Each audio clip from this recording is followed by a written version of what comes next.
Where else can a man turn but to God? Take a close look at the closing of this prayer, and you will find that beauty comes from only two places. First, beauty comes from God. I don't see why you look so surprised and shocked. Where you thought it was coming from? You thought it was coming from Maybelline. It don't come from Maybelline.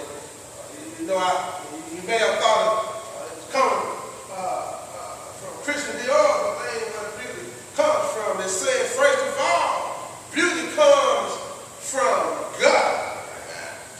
You can hear the psalmist yearning and longing for the beauty of God. The word beauty in this verse is like the New Testament word grace. I know you remember grace.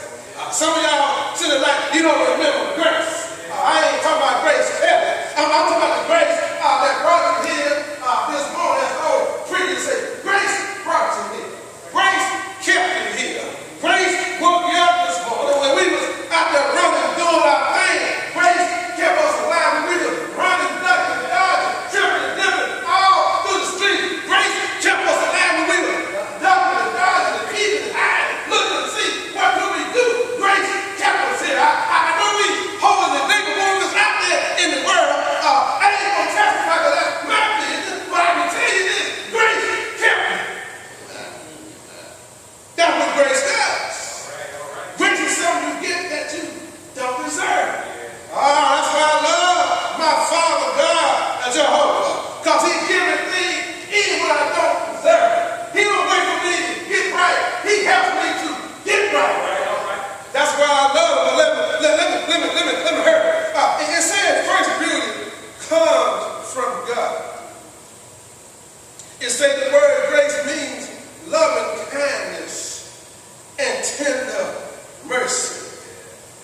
The word beauty suggests that loving kindness and mercy are God's beauty.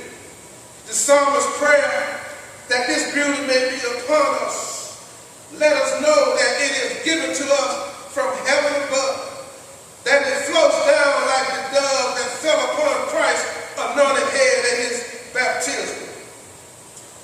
How strange it would be for men not to desire such beauty. And yet the world is full of such men and women who prefer the ugliness to the beautiful. Let me run down what they prefer just a minute. They prefer torment to triumph. They prefer foolishness to wisdom. They prefer weakness to strength. They prefer hurt to healing.